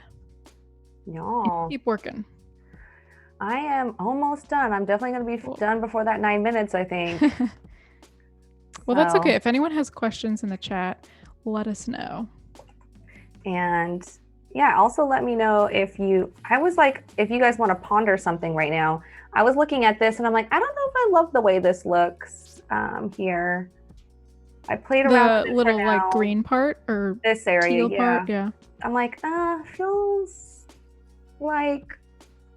To me, it feels like it should be center aligned, since everything else on that page is sort of center aligned. But let us know what you guys think in the chat. If there's anything specific we could do for that little area. Definitely better. I guess. Brandon said he was referring to how much Elize does in a day. That makes more sense. Man, yeah. Yesterday I had finally a day off, and I just like Netflixed and chilled. Good for I you. watched a whole season of Next in Fashion on Netflix. Oh, it was so nice. That looks good. I just finished Ozark recently. I've heard of this show. If anyone's watching Ozark, the ending is crazy. No spoilers, but yeah, I've heard that show is pretty good. I know people really into it. Yeah. It's slow at the beginning, but I think that's probably why I haven't started it. Because sometimes, like now when I'm watching stuff lately, I feel like I just want it to be really happy. That's so true. Like, just give me some like veg on the couch kind of reality show sometimes, you know? Exactly, because like the one I watched, the Next in Fashion, like my fiance's not into fashion at all or anything, and he got roped into it too. And we were both like crying for these people. It was so positive and happy. I fell in love with every designer. They were so just humble and creative and good to one another. It was so great to see. I love those uplifting shows. It was so uplifting. Just wholesome. It was so uplifting. We were like, crying last night for the girl. She was such a sweet Korean lady who won and deserved it so much. And she literally, again, we're not into fashion, but she had her showstopper design, the last like dress that comes out, and literally my fiance was like, our jaws dropped, like, it really was a showstopper. You know, that's something if the guys get into it too. Yes, he was like, he thought, initially the show's ridiculous, and then he was like so into it. We're both like, oh my god. Like, I tried to get my husband into The Bachelor, but he will not watch it with me. That's a bit out there though, so I guess I understand, but still, it's so He definitely would not do that with me. Heck no. That's like love the trashy TV, you know. Cody or Sammy just said those are good Netflix suggestions. Thanks. Yeah. I know you guys are all looking for those, so if you watch it, tell me what you think. I'm always looking for a good Netflix show, right? Because I like run through them so quickly. Yeah. Did anyone have any suggestions here? So I finished the screen. I'm still feeling like, do I like this? Cody said center align and also edge align your calories and minutes to the boxes, he thinks. Like these to these boxes? Oh, maybe that's what he means. That's the one suggestion we got for that. Let us know, though, if you guys have any other suggestions. And then Cornelian didn't have a design suggestion, but he said season 3 of Money Heist is good. Oh, I love Money Heist. Suggestion. I love me some Money Heist. I don't know. So what do you think about it being black now instead of the green, or do you like the green? For the text on the inside? Oh, I didn't notice that you changed that. I think it stands out a little bit more with the black. Depends like what you want the user to look at first, I guess, you know? I think I do like the green. The green? Yeah. Let's see that again.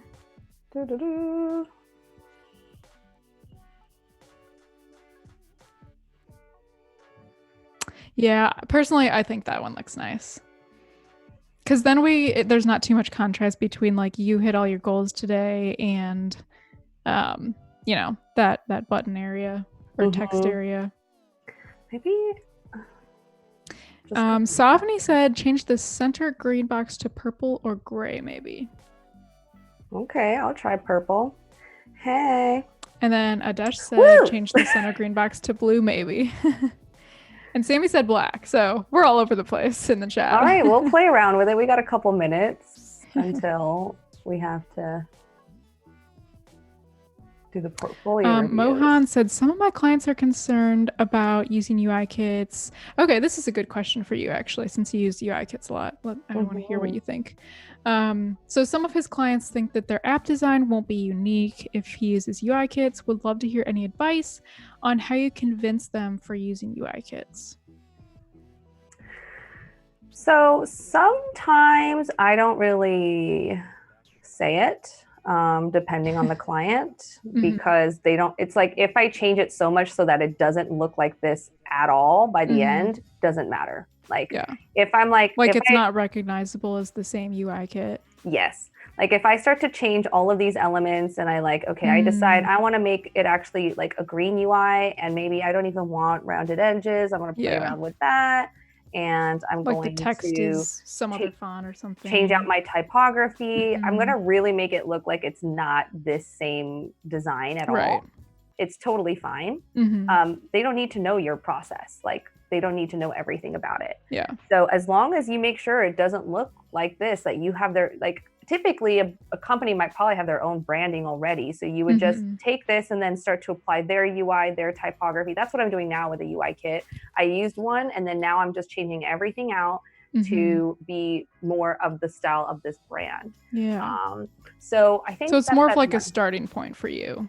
Yeah. Since this was like more mid fidelity, you were saying. Yes. Because this now is like, okay, this is good enough to share with users and stuff and get feedback if I want. And oftentimes I will be explicit with my team if like, hey, I'm using this kit to make things faster for you, especially if my team is someone that's like, hey, how do we make everything faster? Like, well, one thing I'm doing is this. But I don't think you have to tell every client that you're using some other design as a starting point, as long as it doesn't look like that at all at the end. Right. I think.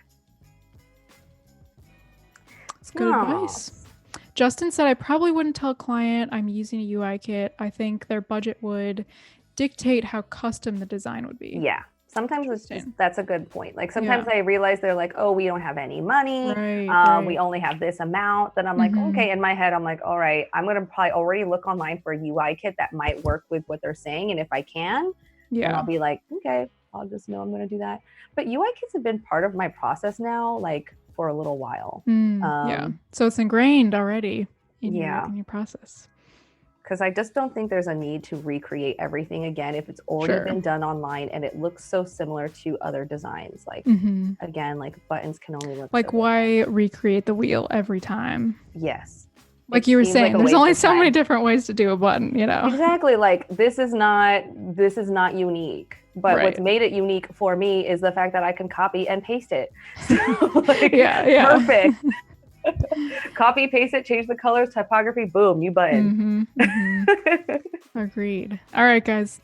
All right, so it is 3:30, well, my time, Central Time. 1:30 It's my 1:30 time. for you guys. So it's time for portfolio reviews. So I am going to start sharing my screen Yeah. and let's see, I'll pull up. We've got two. Let's see, I'll get this out of the way. Okay. So I've got two portfolios already pulled up. So you can see these, correct, Elize? Okay, perfect. So the first one we've got is Vahid, and he is from Lisbon, Portugal. Awesome. Ooh. So I'll kind of let you take the reins. Just let me know like which pieces of work that you want to go through first, and probably take about 10 minutes or so on each one of these, and after this we can go back and kind of review what you've been working on today. So Cool. yeah. Well, first thing I want to say is I was supposed to get married in Portugal in June. Oh. So I already had my flight set up going to Portugal. Oh so my I'm really sad, gosh. but I will be going back to get married there when all things have That's settled. such a bummer, but I'm so excited for you. Yeah. So Oh, Vahid, congratulations. yeah, thank you so much. Yeah, love Portugal. Had a wonderful trip there last year. Okay, Oh, so love let's it. look at designs. I Yeah. always look at the first design typically on a Mhm. portfolio because I think, oh, that's probably maybe their most recent or something they're more proud of. Yeah. Move this out of the way. So this one's All called right. Panion. So I guess it's kind of a play on companion, and it looks like it's with multiple Ooh. owners up here. I love this mock-up over here Yeah, right away that we're definitely. seeing. It's really pretty. Yeah. And this is like really encouraging me to keep scrolling down. So right away I'm kind of like, ooh, intrigued. What is this? Drop-offs. I think I actually looked at this one before and on Discord or something. It looks familiar. It's funny. So it looks like this is steps of the onboarding process. So we've got sign up, choose plan, upload photos, interests, profile bio, and allow access. Do you understand what the percentages mean? I do not. Oh, okay. I was trying to figure that out as well. Maybe can you go above again to read the top? I didn't read it actually. I would make this text a little bit lighter because the contrast is making it a little bit hard to read personally. Oh, there we go. Yeah. There's also another plugin on XD that allows you to see color contrasts. Also, there's a bunch of websites that I use to see color contrast for accessibility. So you could play around with that as well. What does this say? Panion is a free keyword searchable friend finder that helps you meet like-minded people nearby. Whether you've just moved to a new city, you're traveling solo, you've discovered a new hobby, or just want a new friend, Panion is here to help. So friend finder, cool. Okay, that's neat. Love that idea. Having studied drop-offs. Okay, so I guess these are drop-off percentages. We noticed that among the 6 steps of the onboarding process, there were 2 significant drop-offs. One in photo upload and the other one in profile. Photo upload and profile. Okay, so those are the biggest drop-offs. Okay. Well, I guess he does say drop-offs here. Yeah, I guess what we're seeing here and what you're probably noticing, guys, is that when people look at portfolios, first of all, they only have a few minutes of time. So your headings should be so clear because probably we wouldn't want to read all the subtext at this point. Like it takes a long time to read all that subtext, as you noticed. So being able to tell a story just with your visuals and your headings is also really key to its success as well. Yeah, I agree. Maybe I almost feel like drop-offs, like some text should be inside of these, or maybe even bring these, because these I didn't even notice at first, bring these inside each of these bars. It might be a little more explicit that way. Yeah, that makes sense. All right, I'll keep on scrolling down here. So it looks like this is photo upload. Cool. This looks really good. Yeah. And I like how you use like these little dotted lines kind of taking me to each of the next screens. It's kind of fun. So photo time. Take a selfie, add a photo. a little more about you. There's like a lot going on this screen though. So I'm almost, for me, it's a little bit like, which part of this do I look at first? I almost would either remove some of this because there's a lot of screens, or just like spread it out a little bit more so I'm not like so overwhelmed. But like the visuals at least are very pleasing, I would say. Definitely. These screens look really good. Maybe it would just be like, because I understand that you're telling the story from above, that these dotted lines come down, but it's sort of hard to connect those stories. So I would maybe just even have the heading for the flow here. So I think the flow on the right-hand side, can you go up a bit more again? Where it says 47% drop off profile bio. By the time I've got to that area, I forgot that we were doing a profile bio, and that's what you're addressing. So I would just have a heading for like, profile bio, and just reiterate again, like what you're trying to show here, that this is like a new flow for the profile bio, and a little comment about it. But the visuals look amazing and looks very professional, and like great UI design. Agreed. Scrolling on down here a bit more. So now we've got share on Instagram and profile bio. Some more overlays. I almost want to see just like only 3 screens at first, not like 15 screens right away, Yeah. Workflow. We defined a workflow within Zeppelin to facilitate the design process and then ship the final product to the development team. Any thoughts on this like illustration for workflow? I think that something that I've told designers now that I think really works well is not just to tell me what you did, but what came out of that. So this, to me, what I'm getting from it is that it's just really beautiful visually, but it's a lot for me to comprehend what's actually happening, what's the story being told here, and what you got out of this workflow. If you're just telling me you worked with Zeppelin, it's taking up a whole bunch of space on your case study just to give me that piece of that fact, when I think it's not such an important part of the process, but this area is taking up so much space that I feel like it's supposed to be a very important, impactful part. So not really sure yet exactly like what I'm getting from this. Yeah, I agree. Like personally, it seems like this to me would be like, oh, he's like has a great illustrative skill. I know he's got that skill more so than the Zeppelin thing. Yes. So because what I'm getting from this whole case study is that you are an amazing visual designer. Yes. But I think that you're also trying to blend that with a work, like showing your process. And sometimes it you kind of have to pick and choose where you're going to show those illustrations and where you really want to have an impact with every single part of the process and how that part of the process impacted the final design. Yeah, so maybe even here, say like, oh, here were some struggles that we had and here's how we overcame them. Some like a way we had to pivot or something. Like that's something that I would like to know. Yeah, definitely. Then we've got design system. So we grouped all the required elements such as colors, icons, character styles, grids, layouts, and XD component elements, and reached an integrated design system. I would add a little bit more padding like on the sides of these and just make everything a bit smaller because it's a little overwhelming. I'm just like seeing so much at once. So just add some more negative space around here personally.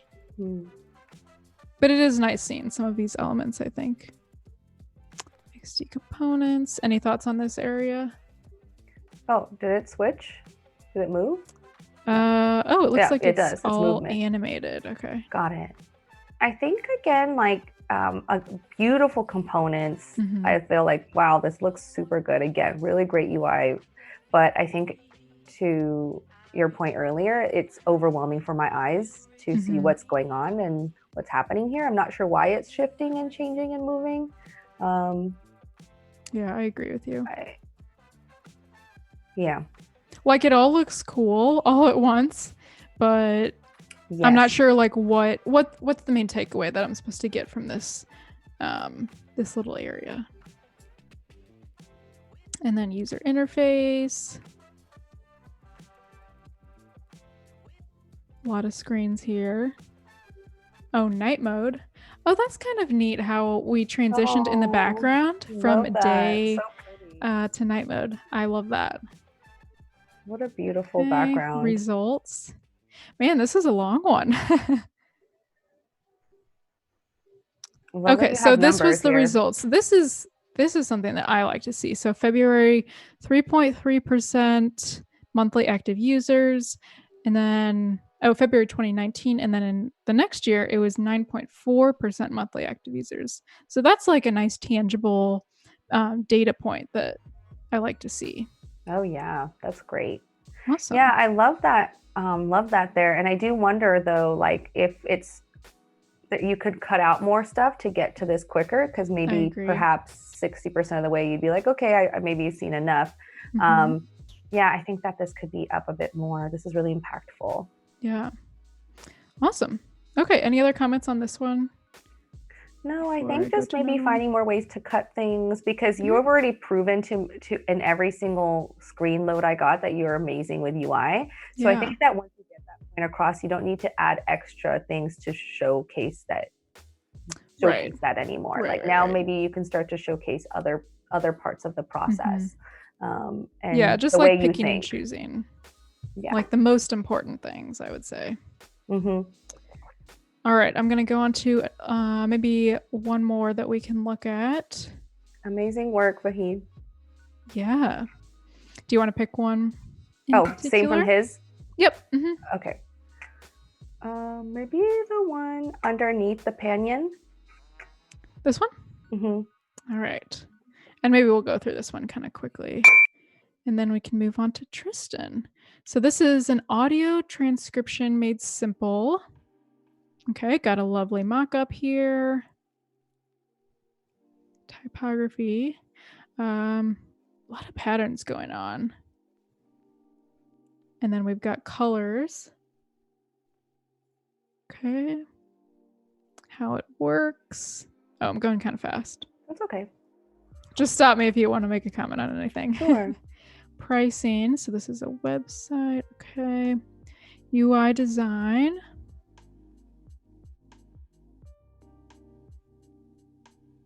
Don't know if you can hear my computer. It's like about to blast off. No, it sounds okay. Okay, good.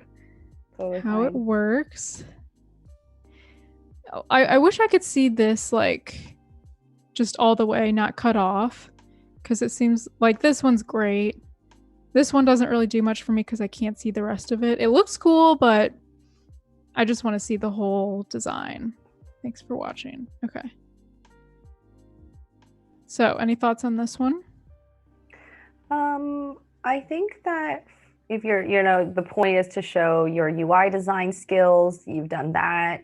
Again, you have really great visual look and feel. The only thing I'm not getting from some of these, and it depends, like if you're trying to get a freelance project, this is probably totally fine. Like some person's like, I just need an app. Can you do it? Okay, this guy is visually really great. Like, right. But you're also calling yourself UX UI. So I'm not seeing any of the UX involved. I'm not seeing any of the problem solving, wireframing, research, any of that. I'm only seeing UI. So I would definitely think, okay, this is just a UI designer. And if I were to hire you in an actual company, if this is a portfolio for a company, it'd be a bit different. Like it wouldn't be enough to just have visuals. You'd have to do more. You need more of you, like your train of thought, your thinking, and not just the deliverables itself. So that's what I would think is missing. But again, if this is just for freelance, this might be totally fine, because people are like, oh, wow, he's great with visuals. Cool, I'll hire him. Or something off of Upwork or something like that. They'd be like, sure, great. Yeah. So I guess it depends on your audience and what you're trying to go for. I think that's great advice. Lovely work. Okay. Beautiful. Well, you heard it from Elize. Overall, beautiful. I think like the thumbnails look great. Everything looks very professional. Yeah, I personally would just try to add some more of your process, how you came up with the end results within all of your already lovely design work. So thanks so much, Vahid. Yeah, very talented. Great job. All right, I'm going to move on to Tristan Roberts. Ooh. And he's a student from Columbus, Ohio. Cool. Loving the mood.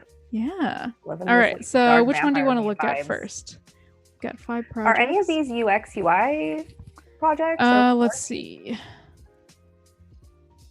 Looks more like graphic design, I would say. Oh, this one says UI UX. okay, So maybe well, we let's can look at this this one. Okay. Maria Moreau. So this looks like this project was done for an I saw this person like pop up and I was like, who's joining our call? This project was done for non-commercial use. I do not own any of the photography. It's owned by the respective owners. Okay, so this is like a made-up project, I guess, for like a class or something.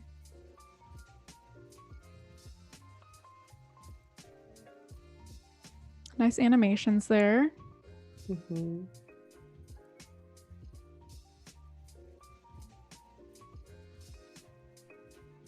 Okay. I mean, the colors are very visually pleasing. You know, the fonts are nice. Yeah, makes me feel a lot like I'm looking at a magazine right now. Very like high end, very artistic. Yeah. There's definitely a feeling it invokes, which is very like cool, maybe French or something, European styled. Yeah, very creative in that way. Yes. Nice use of negative space everywhere. One thing I maybe would like to see for this is like who's like the target audience, just again a little bit more of the like research or background if this is one of your projects that you're kind of calling UI UX. So just more of that UX. I wouldn't say necessarily here that you would need to show wireframes because maybe you would skip that part for this, but just more of the background. These are beautiful. I love the layouts. Yeah, it's definitely super beautiful and great visual feel. And the only thing is like, it doesn't feel like a UX UI design. And so I think that the whole process part is missing of the UX process. I'm also thinking like, I'm not sure how this would work well for responsive design when things have to start stacking onto one another.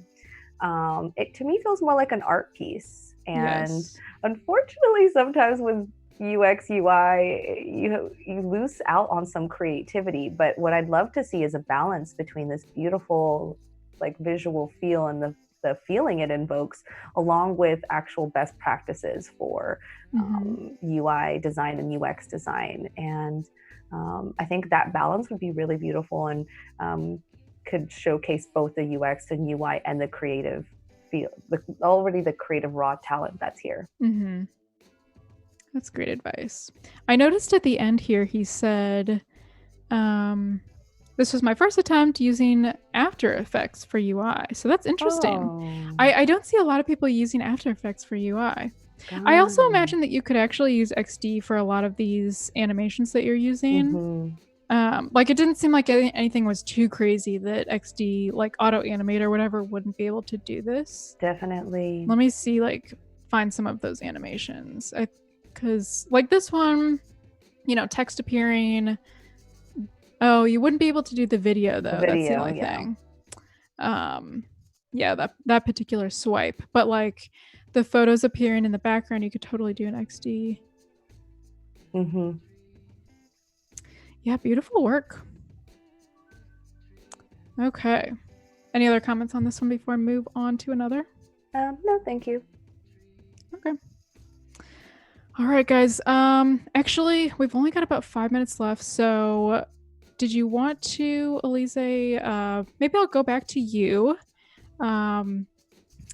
Yeah, after we wrap up with Tristan, and we can just do a little wrap up of kind of what you did today and maybe what you plan on doing tomorrow, and we can just review again real quick. All right, so that was Tristan Roberts. Thank you so much for sharing, Tristan. Tomorrow we're not going to be doing portfolio reviews, by the way. We will be doing what is tomorrow? Oh, we'll be doing the daily creative challenges. We'll be reviewing that. All right, so I'm going to stop sharing. You have your work pulled up? Mm-hmm. Cool. Okay. All right, take it away. All right. So yes, today we used a UI kit to go from sketches to high fidelity in a very short amount of time. So I think it took me a little over an hour and 15 minutes to do 7 screens, which is really fast. Yeah. I mean, you might think that's slow. I don't know how fast you guys are, but I think that's pretty fast. And what we'll be doing tomorrow is prototyping this. So we're building a prototype here. How to build quick prototypes is the whole theme. So we did the visual design. Now we want to go into prototype and show how we would share this and how I would share this with stakeholders, how I would share it with developers, and how I would share this with users for user testing. So that's what we're going to go into. And if we have time tomorrow, I'm going to show how I go from a sketch to it with another UI kit really quickly. So we can have, again, showing you how quick we can do stuff here. We have one idea, and now maybe we're working on another flow or another couple screens, and we can move forward from there too and flesh out the prototype even more. So we'll see how much we can get done in an hour and a half tomorrow. Awesome. And just for anyone who missed today, could you mention like a few of those plugins that you mentioned, like quite a few plugins today, I think, but some of them were really helpful. So just if anyone wanted to download those. Yeah. So I've got here my little plugins here, and I love icons for design. That's the one I was using today to find icons really quickly. So I found the bell icon, I found a clock or something like that. So easy to just pull in icons. You don't have to create any icons yourself as a UX designer. If you don't want to, if that's not what you're into, you don't ever have to do it. There's so many icons out there in the world. And then the other thing here I used was UI faces. So oftentimes in screens, there's going to be probably a point where you're going to, let's see if I can find mine, where you're going to like plop in a face. So this is one you can use. So you don't have to search for someone and paste it in. You can just go ahead and fill that shape with an image. Whiteboard is another one. Oh no, actually I didn't mention this one to you guys yet, but I'll probably mention this to you tomorrow. I haven't used that one either. You're showing me some new stuff. You went from XD. I can show you if we have time today, but this is another one I use, Wireframer. So you can just build out wireframes. These are basically UI kits, but wireframe UI kits. So you can see, this is an activity feed, this is a news feed, this is a profile. So you don't have to create every single thing from scratch. Again, that's the whole point here today. So since we have like a minute here, I'll show you Whiteboard. This is amazing because this is showing you some of the UX tools that we use like on a whiteboard, but now you can use them here. This is cool. I didn't know this existed. So you've got like card sorting, design canvas, empathy map. That is so cool. These are all the tools that we use as UX designers. And what I love about it is now it's blending this into the design tool. So you kind of can do it all here. You can do some card sorting and do an affinity diagram here. And what I love about it is they have in this artboard here, it shows what this is and how to use it. Oh, this is so if you don't even know, like I've never heard of this before, or like a customer journey map, it explains it. So it's really great for you to start learning some more UX tools that we use through research. This is so cool. Phase. I did not know that this existed. See, you got to wait till the end for the gold nuggets. Or share until the end. Yeah, this is another one, cool. Card sorting. So you can like move things around. There's like super easy cute little to kind of read cards. Yep, love this. So awesome. I would definitely check these out if you're like, what are those things? What are you guys even talking about? What's card sorting? Please check it out. And again, read upon it. And then you can find so many articles online as well around card sorting to help get you up to speed with research processes. Cool. Well, thank you so much, Elize. I guess that's a good place to start wrapping up.